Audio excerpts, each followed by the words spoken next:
All right, good morning. It is January 28th. We have one case on the court's 10 o'clock calendar. CR 14-25-17081. For the state, I've got Ms. Beatty, Ms. Morse. For the defense, I've got Mr. Ellis.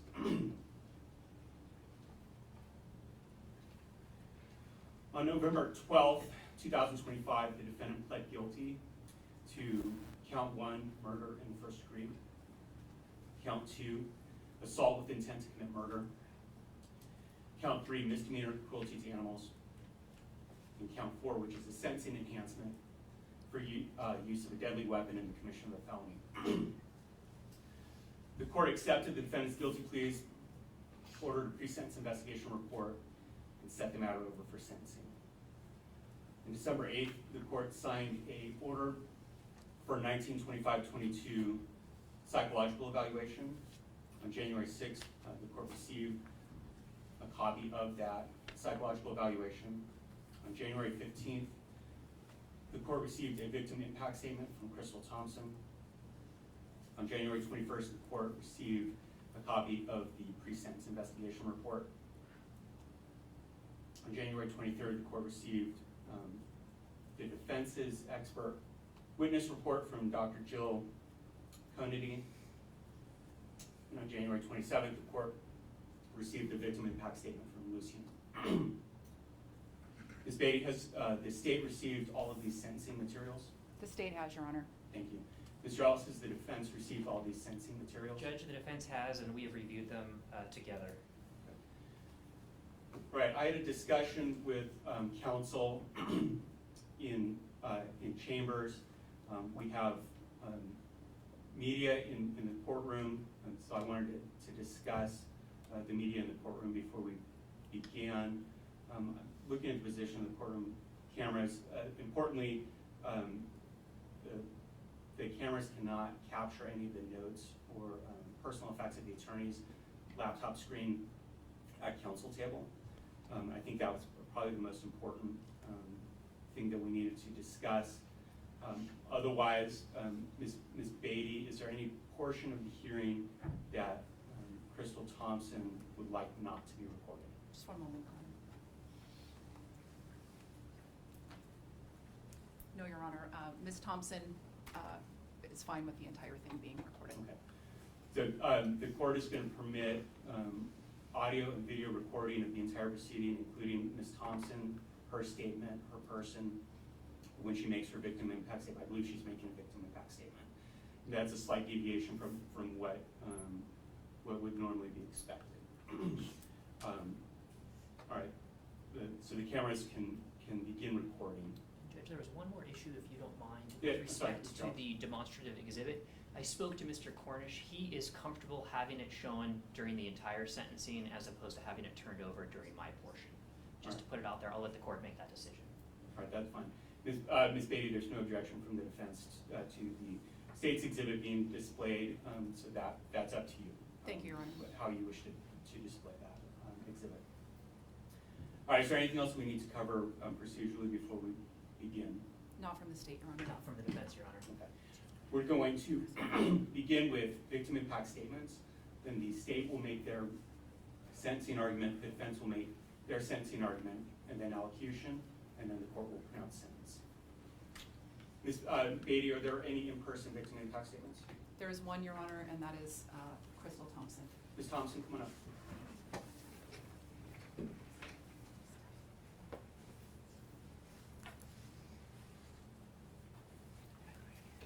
Ms. Thompson, you're welcome to stand there at the podium if you're comfortable there. Yeah. So under our state constitution, you're a crime victim. You have a right under our state constitution to make statements to the court today. I'm required to listen to everything that you have to say. Ma'am, when you're ready, go ahead and make your statement.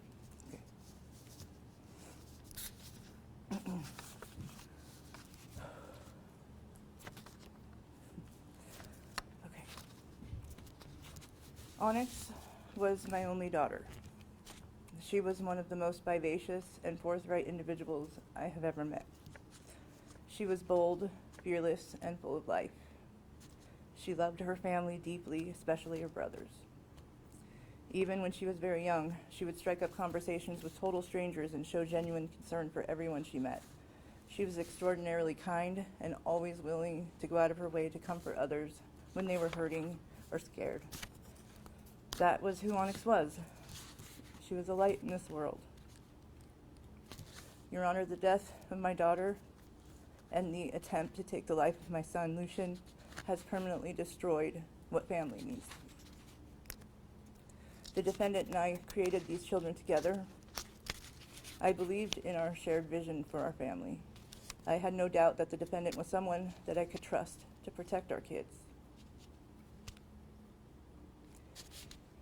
Even when we separated, like so many couples do, there was never a time that I thought he had it in him to harm our children, to kill our children. I always cherished the memories of the good times, the laughter in the house we made a home, the hugs, the I love yous. Even after we separated, I held on to those early memories because I believed in their fundamental goodness. Now, those memories are all tainted. All I can see in every memory is that I chose wrong. And I can't go back to save her.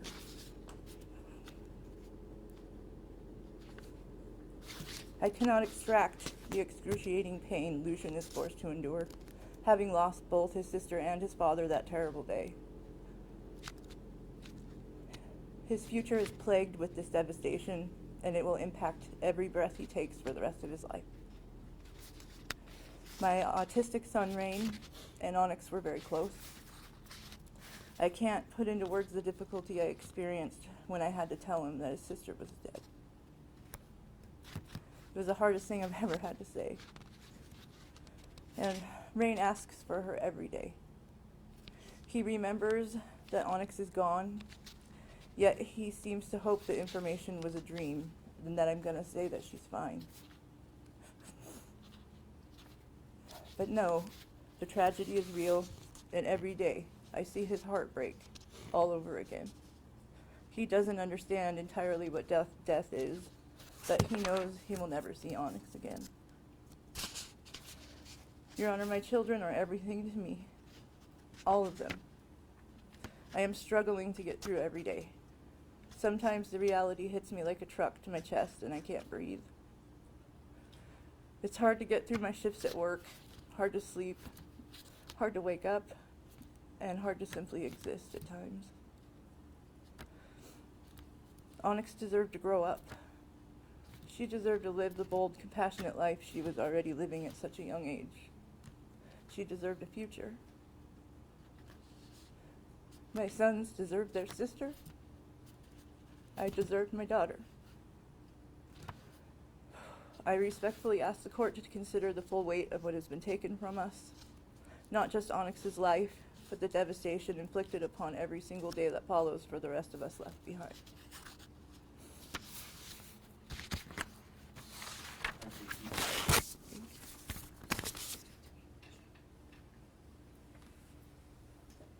Ms. Beatty, anything additional in terms of victim impact statement? Yes, Your Honor.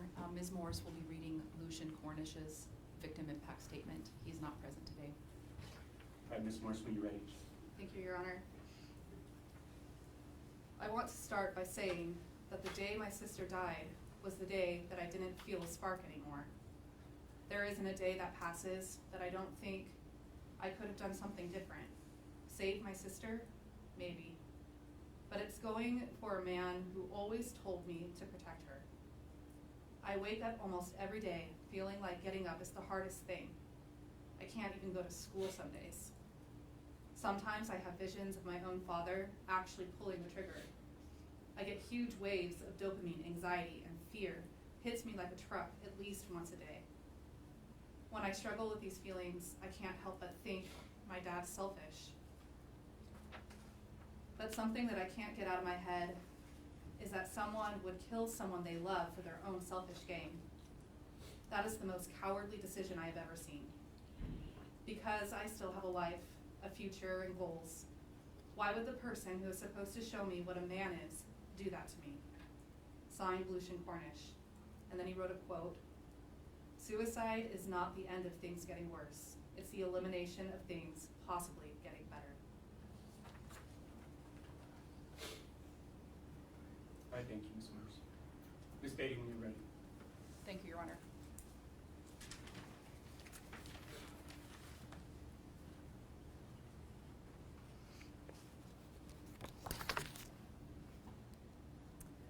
The victim in this case was given the name Hope Serene Ray Cornish at birth, but her family and friends who are here today knew her as Onyx, and that's how I'll be referring to her during my argument. You'll notice that her loved ones who are here in the courtroom are wearing t-shirts with a number 3 on them. That was Onyx's favorite number.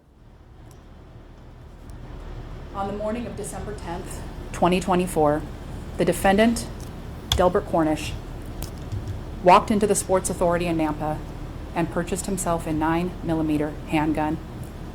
The defendant did that because he had a plan. His plan was to kill his teenage children and then himself. For months, the defendant thought about how he would murder Onyx, his stepdaughter that he had known since birth, and Lucian, his biological son. At one point, the defendant considered murdering Ian Cornish, his adult son. However, when Ian went to prison, the defendant gave up on that and kept his focus on Onyx and Lucian. After months of premeditation, on Monday, August 18th, the defendant woke up and decided, quote, "Today is the day," unquote. That morning, Lucian, age 15, left for school. Onyx was asleep in her bedroom, having worked a late night shift at the Wendy's over on 10th Avenue, right here in Caldwell. Shortly after Lucian left the home to go to school, the defendant picked up that handgun and walked toward his daughter's bedroom with that gun. Coincidentally, we know that Onyx happened to open the door as defendant walked down the hall. The defendant raised the gun and shot her through the top of her head, causing her to fall backward into her bedroom. Onyx died there, surrounded by her clothes, some personal items, and a stuffed teddy bear. We do not know exactly what was going through the defendant's mind when he murdered Onyx, a petite, feisty, vivacious teenager who was just starting her life out. But we do know what the defendant didn't feel. We know that the defendant did not feel remorse. And we know that because he sat there and listened to Onyx gasp for breath for 20 minutes, never once calling for medical help as he watched her die. We know that he did not feel regret because, as the defendant himself told the police later, he went into a rage. It wasn't enough that he had snuffed out Onyx's life. After shooting her point blank in the head, he turned that rage onto her beloved pet cat, Sammy. He shot Sammy dead a few feet from where Onyx lay. While Onyx lay there still bleeding, he covered her body in a pride flag. He took a hatchet to her bedroom door. He took a hatchet to her things. He smashed a mirror in her room to pieces, leaving shards of broken glass on the pride flag that he had draped across her body. And still thinking only about himself, he scrawled a twisted message in marker across Onyx's arm. Quote, "I love you, even if you didn't love me," unquote. After that, the defendant waited. He waited for hours for his young son Lucian to get home from school so that he could murder him too. After taking a hatchet to Onyx's bedroom and punching some holes in the wall, the defendant sat down and watched TV while Onyx's body lay down the hall behind him. Finally, Lucian did get home, and when he did, he immediately knew that something was very wrong. "I killed your sister," the defendant told him. Lucian, as he would later tell law enforcement, was in absolute shock and disbelief. He asked the defendant what he was talking about. That's when the defendant pulled out the gun and told Lucian, "Go look at your sister." Somehow, even in that moment, and even with that shock, Lucian bravely refused. Lucian begged the defendant to just let him leave the house. The defendant refused, so Lucian fought back. The defendant aimed the gun at Lucian, but Lucian, who was still fighting, was somehow able to get the defendant's gun from him. At some point, the defendant threatened to knock Lucian out and take the gun back. Eventually, Lucian managed to drop the gun and escape, calling 911. Later that day, when Lucian was interviewed by the police, he remembered something. He remembered that the defendant had once told them that if he had ever killed himself, he was going to take them with him. Lucian told the police that this conversation took place over dinner and that everyone had laughed. Lucian had asked the defendant, "What if I fight back?" The defendant had responded, "You better put up a good fight." After Lucian escaped that day, the defendant left the house and drove to Mountain Home. Still thinking only of himself, he decided he wanted to see an ex-girlfriend because, he said, she was his, quote, safe space. Once in Mountain Home, the defendant turned himself in and confessed. Meanwhile, when the police arrived at the residence, they found multiple suicide notes from the defendant, including a note scrawled on the wall. In those notes, the defendant blamed his brother, Stephen, whose home they were living in when the murder took place. But the defendant later told the police that he wrote those things about Stephen to tell him to, quote, go F himself, unquote. And Your Honor, I can tell the court that having talked to members of the family, the things that the defendant said about Stephen in those notes were not a reflection of reality. The defendant placing blame on Stephen is just another example of the defendant's twisted selfishness and resentment. I want to talk specifically about Lucian and the defendant's attempt to murder him. While the defendant's statements in the PSI are largely consistent with the evidence, there is one statement that was not. The defendant provided a statement to the PSI writer as sentencing approached about what happened with Lucian that day. On page 7 of the PSI, defendant said, quote, "My son came home from school and a struggle ensued after I informed him what I had done. Eventually, I allowed him to leave. I seen his eyes and could not follow through," end quote. That is not what the defendant told the police on the night of the murder. On the night of the murder, the defendant told the police that if his son had not taken the gun from him, he would have killed his son too. And that is on page number 42 of the pre-sentence investigation. The defendant did try to kill Lucian.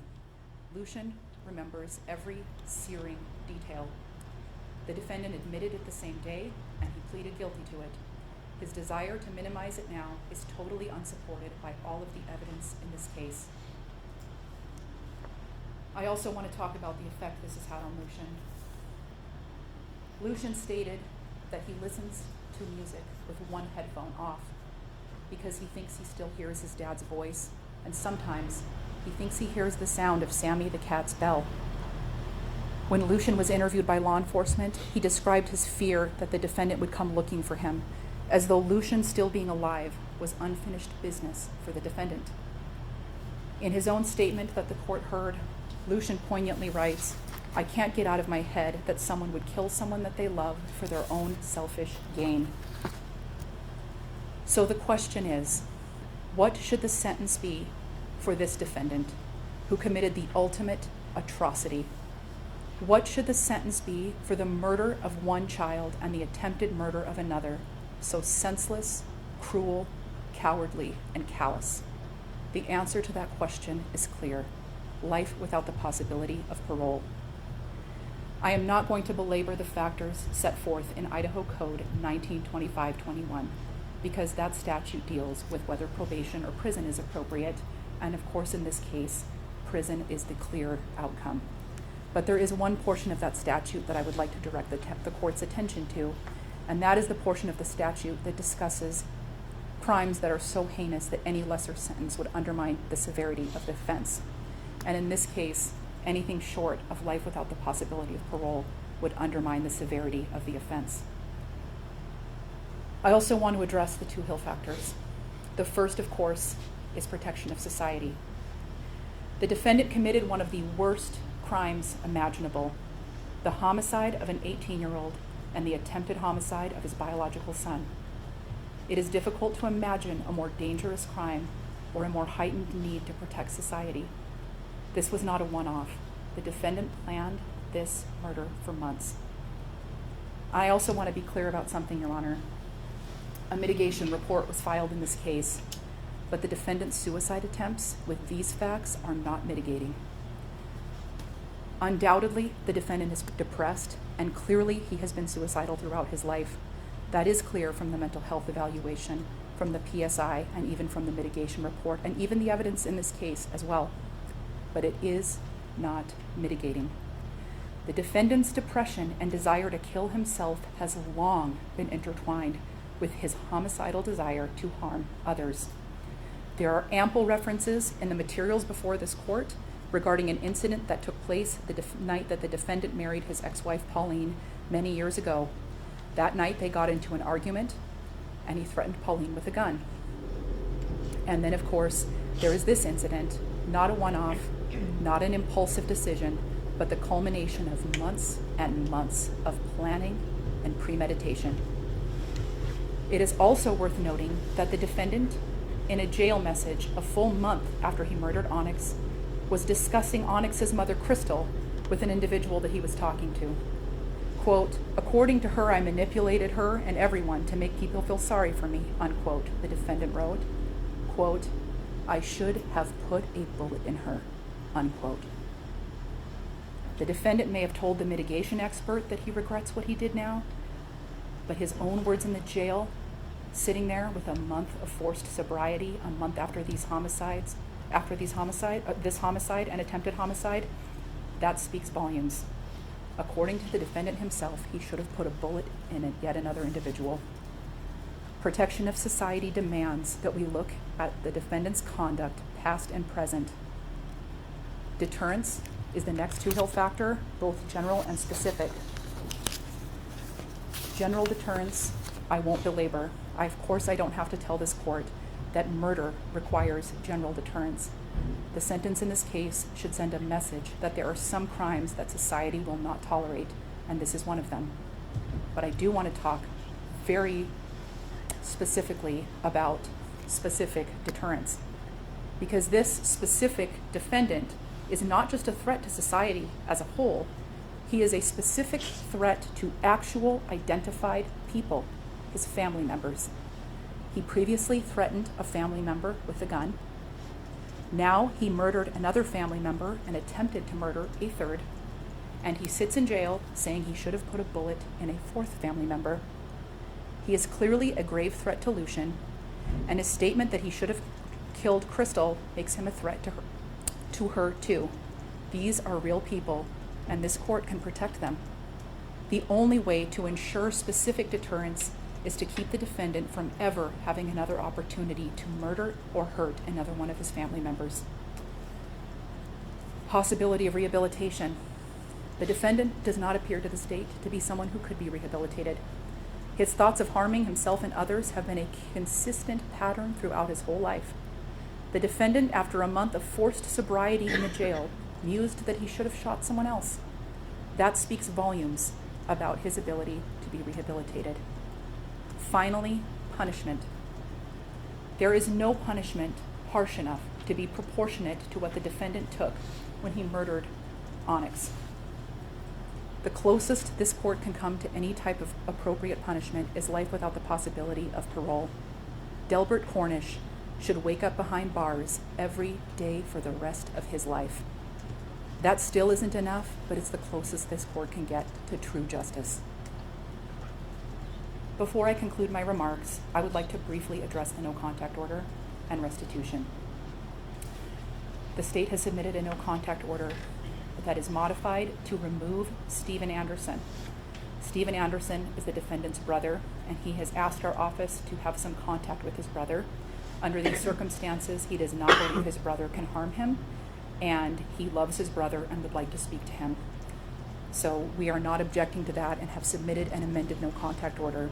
And Your Honor, we briefly talked in chambers about the possibility of adding Crystal Thompson to the no-contact order, but given the circumstances, she does not feel that the defendant poses a threat to her while incarcerated, so she does not feel that she needs to be added to the no-contact order at this time. So we would just stand by the amended no-contact order that we have submitted to the court. As to restitution, we have submitted a restitution request for crime victims' compensation.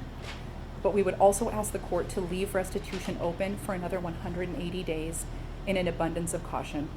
This court did move more quickly than murder cases often do, and we want to ensure that we aren't missing anything.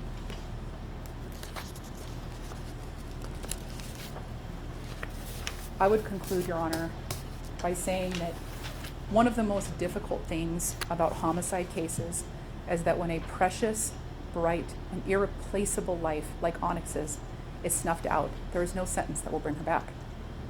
Lucian said that the day she died was the day he didn't feel a spark anymore. Crystal, her mother, described her as a light in the world. Crystal also described how sometimes the reality hits her like a truck and makes it hard to even breathe. Crystal described how Onyx's younger special needs brother misses Onyx but doesn't even understand she's gone, and Crystal has to tell him over and over again. Onyx's best friend Kaylee, who is in the courtroom today, will never get to stay up late talking to Onyx about life. And her friend Melina, who is also here today, says that she will miss Onyx's nobility most of all. There is nothing this court can do for Onyx now. And there's really nothing this court can do to ease the pain of the people who miss her. But this court can do something for Lucian. There was something that stood out to me in Lucian's statement. Lucian said that he still has a life and goals. And Lucian asked, why would the person who was supposed to show me what a man is do this to me? But the thing about Lucian is that even at 15, he is a man. I don't know what else to call someone who stared down the barrel of a gun and fought for his life, or who has found the courage to go on after this.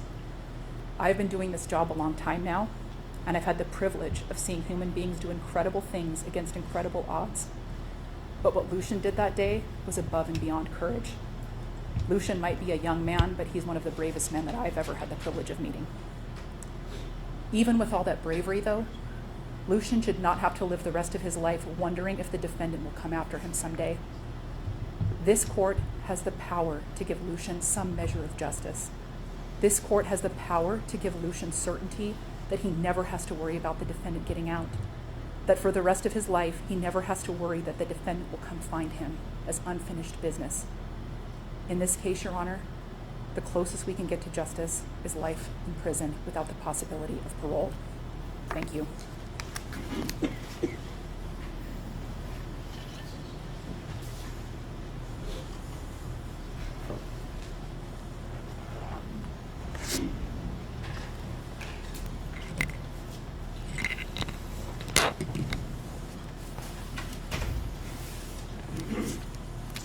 All right, Mr. Ellis, when you're ready. Yeah, thank you, Judge. I'd first like to say I'm sorry. Mr. Ellis, if you can just direct your comments to the court. Okay. Yeah, I just want to say I'm sorry to the family. And it's very clear Onyx did nothing to deserve this. And I know there are answers the family is looking for. They're not going to come. There is no real reason why Mr. Cornish did this. But the reason why we got a mental health assessment, we got a mitigation report, is to figure out what makes Delbert tick. What happened? What's the context for which Mr. Cornish exists? He has no criminal history. It's a blank slate. We don't know what makes him tick. We had to go out and find it. And I want to talk a little bit about kind of what we learned, and I know it's in the PSI. I know the court has read everything, but I want to kind of go over it a little bit. Mr. Cornish, as the court knows, his parents were divorced by the time he was born. He was raised by his mother with half-siblings. Stephen, all of his brothers, they're half-siblings. They all share the same mother. At some point in his early life, stepfather came in the picture, and he talks a little bit about it in the PSI, it's in the mitigation report, about the physical abuse that took place in his family. Clearly his siblings were physically abused. One of his sisters was sexually abused. And I bring it up because when his sister, and this is important for his life, when his sister disclosed abuse when he was younger, I think he was maybe in his teens, he started kind of acting out. He actually OD'd, and they took him into some mental health treatment to try to figure out what was going on. And at that point is when Delbert ran. He had never seen mental health treatment again, started drinking, drugs, etc. He has never graduated college, he's never graduated high school, but he did receive a GED. The reports indicate that throughout most of his life he has maintained employment. It has been gainfully employed. Prior to this incident, he does report about 2 weeks before, maybe 3 weeks before, he did lose his job. That is a culmination of some of the events that we believe led to this. There is also, it was kind of talked about by the state, he is the biological father of Lucian, but he is not the biological father of the other children. But it is important to know that my understanding is that other children, he was on their birth certificate, he treated them like his own, including Ian, who is now incarcerated. But these, for lack of a better word, were his children, and he viewed him as such. It's very clear, and you heard a little bit about it, but throughout Delbert's life, he has been an alcoholic. He has consumed copious amounts of drugs. There's some LSD, mushrooms, all sorts of stuff. And he's very open about his substance abuse. The biggest issue is his alcohol. He's been drinking consistently. I think the first time he started drinking alcohol was maybe around 14, somewhere in there, 10 to 14 range. And I think that coincides with, he indicated to our expert that he began having suicidal thoughts at the age of 10. I know a lot of 10-year-olds. I don't know a lot of 10-year-olds who have suicidal ideations at that age. But to Delbert, this was normal. This is how he grew up. He reports he has thought about killing himself for 40 years. This is not an excuse, but the court needs to understand what makes Delbert tick. This wasn't anything that Onyx did. There's nothing she did, right? It could have been anyone. So this is not something that she deserved it. Yes, they had a bad relationship, but it wasn't to this nature, to this extent. But what has tormented Mr. Cornish is his depression, his anxiety. At really no point in life, except for when he was a small child, he's had no counseling. The first time he's ever been on mental health meds was when he arrived in the Canyon County Jail. He is taking Zoloft. He's clear-headed. He's sober. I understand in September he sent some chirp messages that included that threat. But I report to this court that Delbert is clear-thinking. He's much more clear-thinking than he was. He's come out of that fog. He will tell you, and he told our investigator, our expert, is that he is his own worst critic. And even Stephen writes in the PSI that he thought he was a horrible person. But no one else thought that. He thought he was a horrible dad. And I get he's responsible for killing his daughter. We know that's horrible. But Stephen had the mindset that Delbert doesn't believe in himself. This was something that he dealt with his entire life. Delbert thought he was nobody. He couldn't succeed. He was never good enough. No one really looked at Delbert that way, but that's how he viewed himself. He was his own worst critic. He has never really been able to maintain a solid relationship. The relationship with Miss Thompson was rough. He was married for about a month. In the 90s, that was rough, and he's kind of been going back and forth. And there was a quote that our mitigation expert put in the report. It's on page 5. And I'm going to quote it because it's said much better than I could ever say it. And it says, a significantly conflicted attachment style characterized by both high avoidance and high anxiety. This combination suggests considerable difficulty with relationship engagement, showing both strong tendencies to maintain emotional distance while simultaneously experiencing intense anxiety about relationship. His attachment style may have led him to have challenges in support-seeking behavior, as well as his ability to emotionally regulate. I think that hits it on the head. He was never able to maintain relationships. This is how Delbert has existed. This is his normal. This is what he knows. You throw all of that mental health out there, and then you start adding alcohol and drugs. And you get this cacophony of emotions and violence. We know that, based on the report, he's been experimenting with drugs throughout his life. Mostly recently, it's been marijuana and alcohol. That has kind of been the two that he's been going back and forth. That is his coping mechanism. That's how it's been for a long time.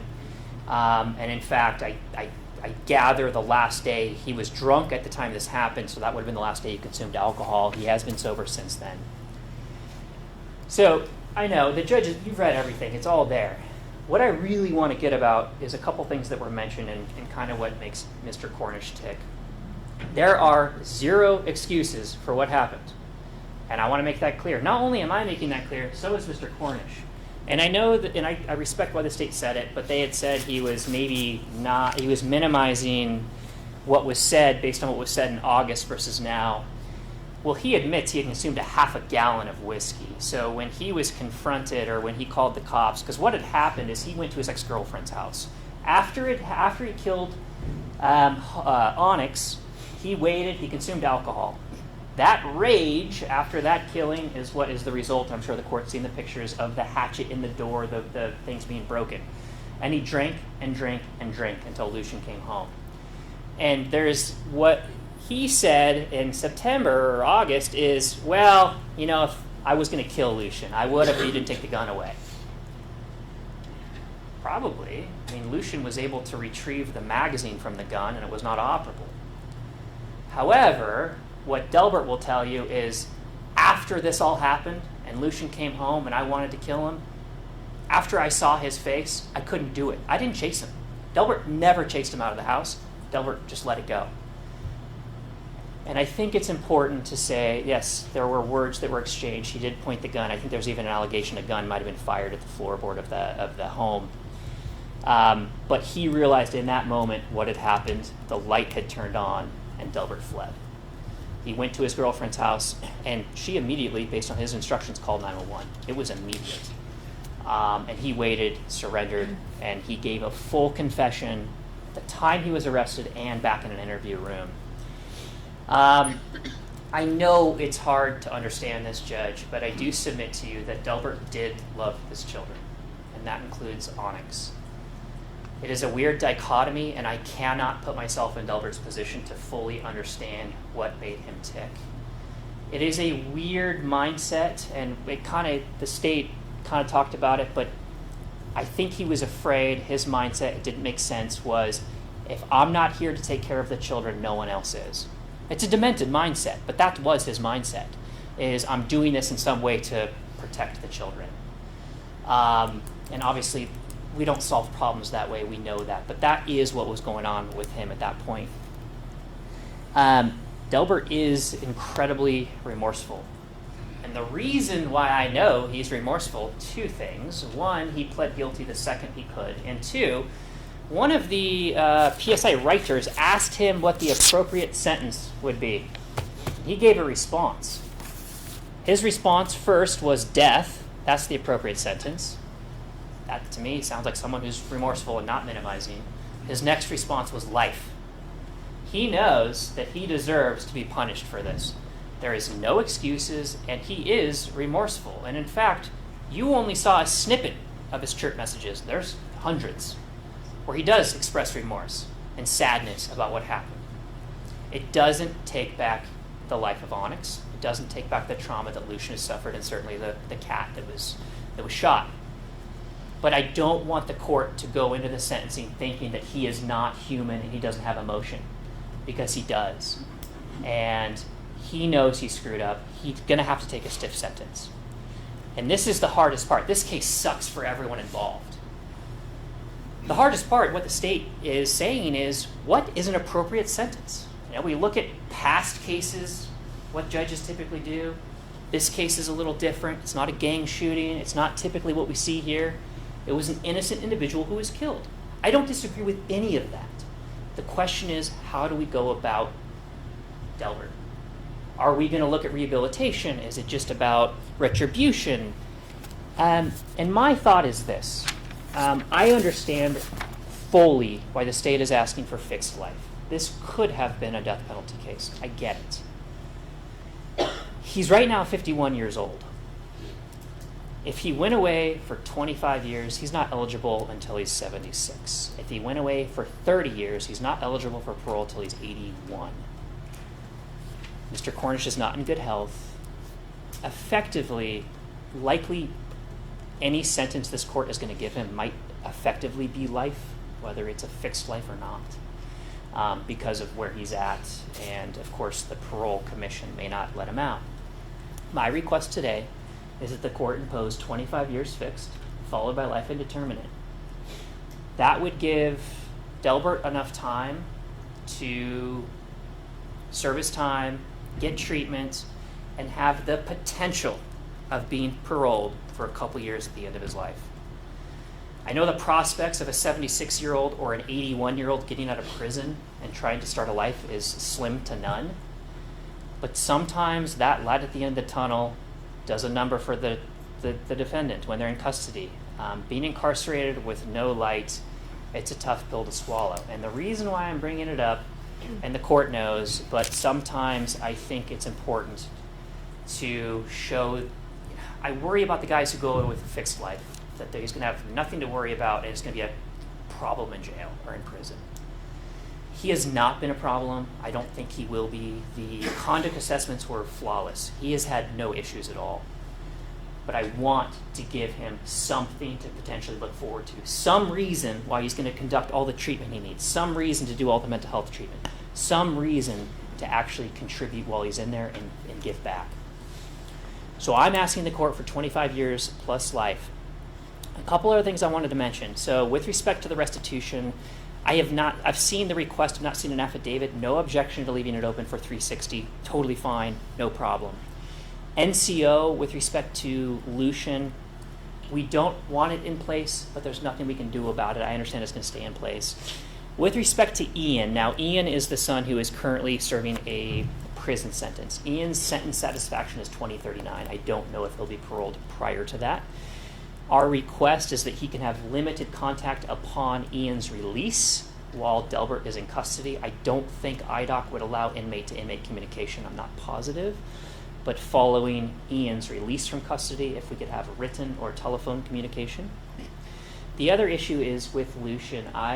He's not here, and Delbert will have a chance to talk. But one exception is perhaps if Delbert can issue an apology letter, either through Ms. Thompson or through Stephen Anderson, but I'll leave that where it is. So with respect to, I know the court didn't mention it, but there is a potential $5,000 civil penalty that I'm sure the court has seen. I don't really have an opinion on that, how the court wants to handle it. If the court is inclined to issue restitution and some civil penalty, I would ask the court to limit his fines, fees, and public defender reimbursement, so he has time to pay those back. And lastly, Judge, I want you to take into consideration his entire life, not just the conduct that the past 3-4 months, but there is something that makes Delbert tick. He is human, and I submit to this court that he knows what he did was wrong, and he takes full responsibility, and he will submit to the court to whatever sentence it gives him. And I'm terribly sorry to the family, so thank you, Judge.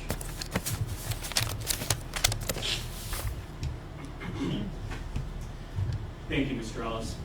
The defendant has a right to make a statement to the court prior to sentencing.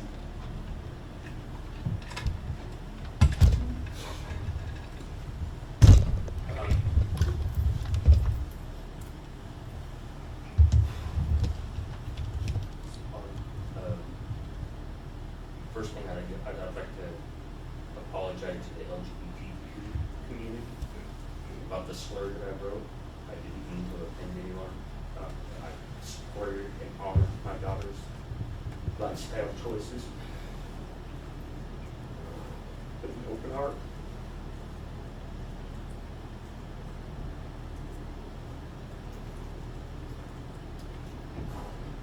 I wish my son was here. I really wanted to apologize to him.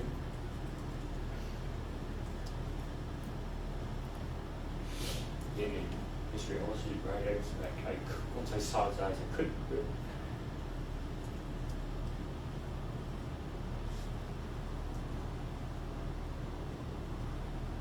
So if somebody could tell him that I'm really sorry.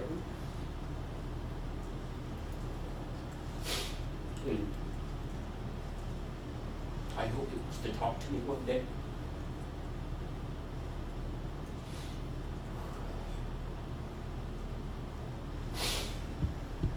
As far as the life I took, their mother did a really good job describing who she was. She was beautiful, she was brilliant. and authentically themselves all of the time. And I could never muster enough words to convey the amount of regret, anguish, and remorse I have for what I've done to each and every one of us, and including those that never got a chance to meet them. And that's a debt I could never pay back in this lifetime or the next.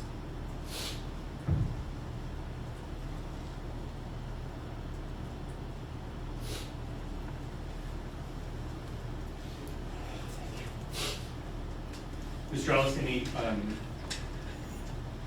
reason why judgment cannot be pronounced? No reason, Your Honor. Right, thank you. Ms. Morse, if I could, I can't see Ms. Thompson. Can you just-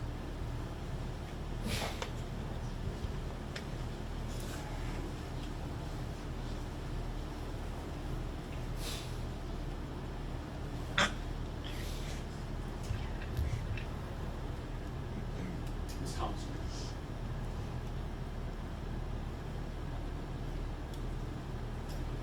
From one parent to another, I cannot imagine your loss.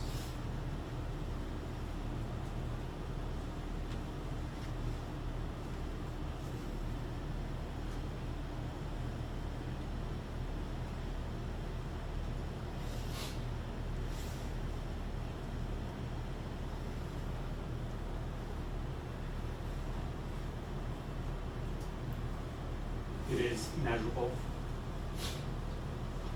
It is beyond endurance. You love your children.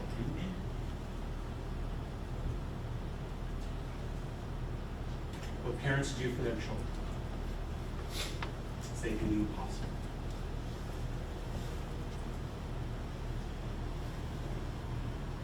It seems impossible to go forward, to deal with pain and grief, the loss that you have to. You will do that for your children. That's what parents do. That's what parents should do. I'm sorry Lucian's not here today. I was expecting to be able to address him. I reviewed the PSI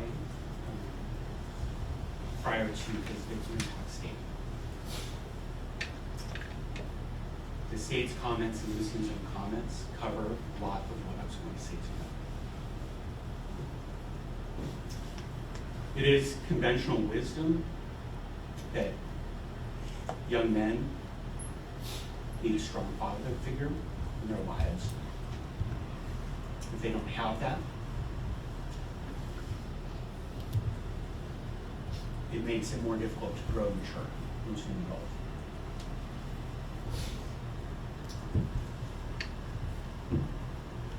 Lucian was dealt the opposite with his father.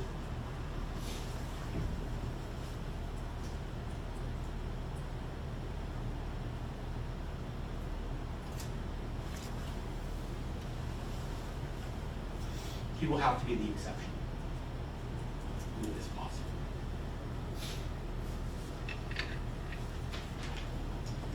The exception is that when a young man does not have a proper father figure,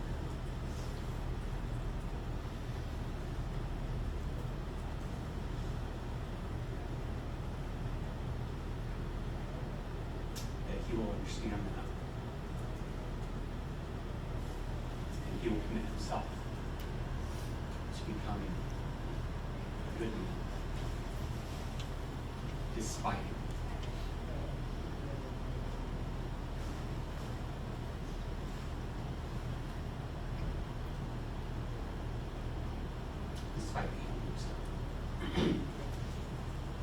it's clear to me, I agree with this baby,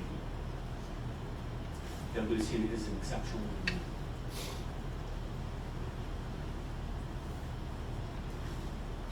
I was going to make the same comment. He's already endured more than practically everything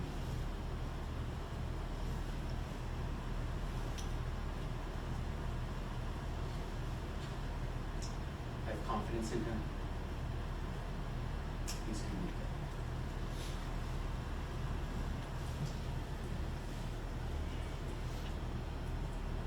In preparation for today's sentencing, I toured the Idaho State maximum security prison yesterday. I spent the morning there by myself. Visited every square foot of that cell because I knew that the court was going to sentence this defendant to a lengthy prison sentence. I think it's appropriate for the court to see where they're sending you.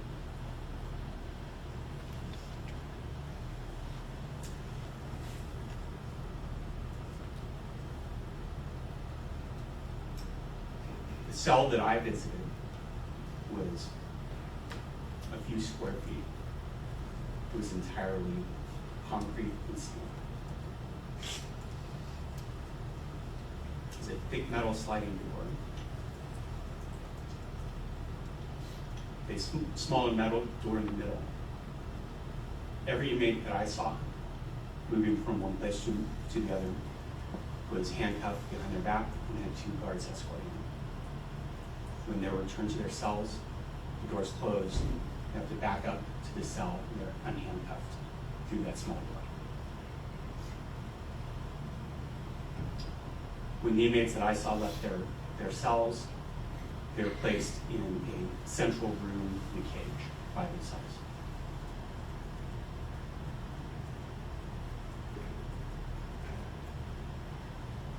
There's practically no access to outdoors. No small comforts.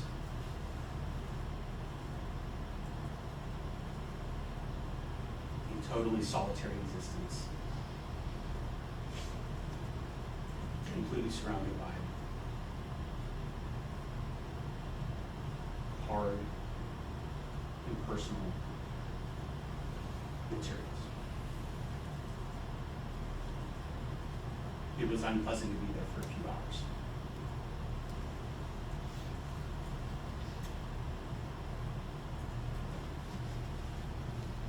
I just mention that because I have no illusions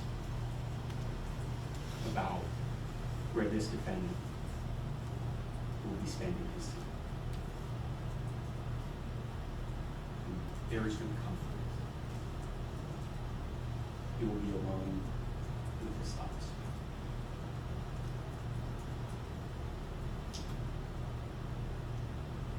In fashioning a sentence, the court is required to consider community safety first, of course. Second, rehabilitation, which there's no possibility of that in this case. Third, deterrence, which I don't view as being a factor, because this is an act of pure evil. Deterrence is something the court engages in to send a message, to make people think before they commit crimes. And the way that I look at facts of this case and this defendant, that type of message, that type of logic will not penetrate the mind and the thinking of someone who engaged in this evil act. Fourth factor is punishment.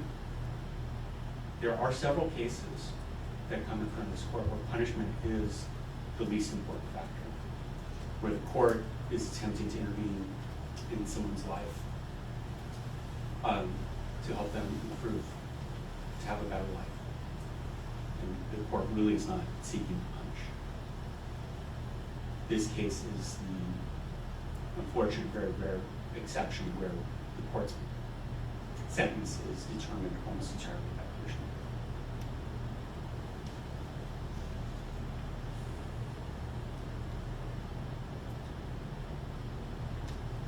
Children do not choose to be born. They are brought into this world by their parents. When you bring a child into this world, it is your responsibility to protect them, to provide for them.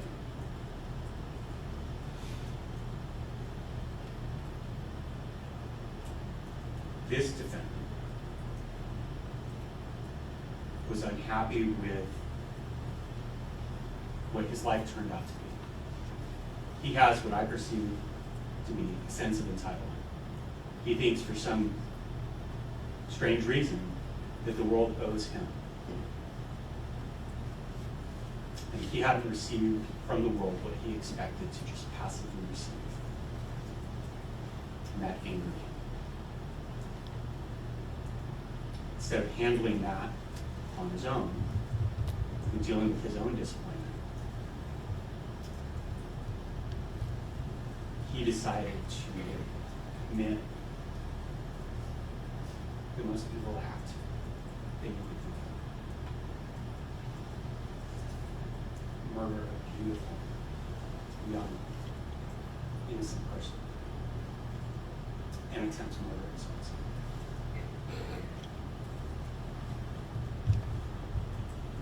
The defendant is represented by a very skilled and experienced attorney who articulated every possible factor that could be in the defendant's favor. And all of it doesn't add up to much. When you compare the harm caused by his criminal actions compared to any reason to show mercy or sentence. The defendant will stand while the court pronounces sentence.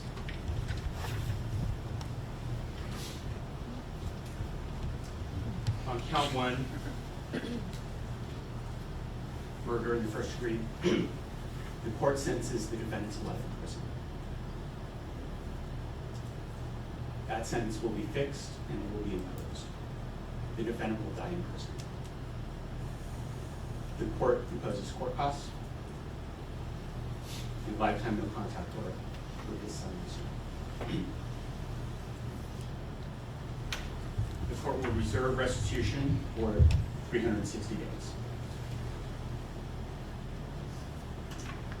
On count 2, assault with intent to commit murder, the court imposes 29 years in prison, fixed, consecutive to count 1. On count 3, cruelty to animals, the court imposes the maximum sentence, 6 months in jail, consecutive to counts 1 and 2.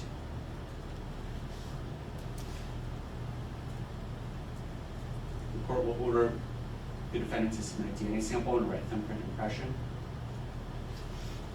within 10 days. The defendant has a right to appeal the court's sentence.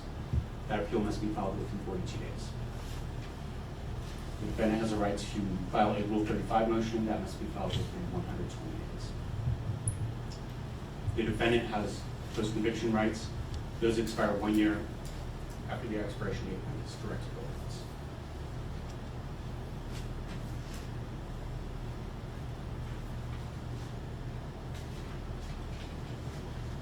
The defendant is remanded to the custody of the Canyon County Sheriff to be delivered to the Idaho Department of Corrections.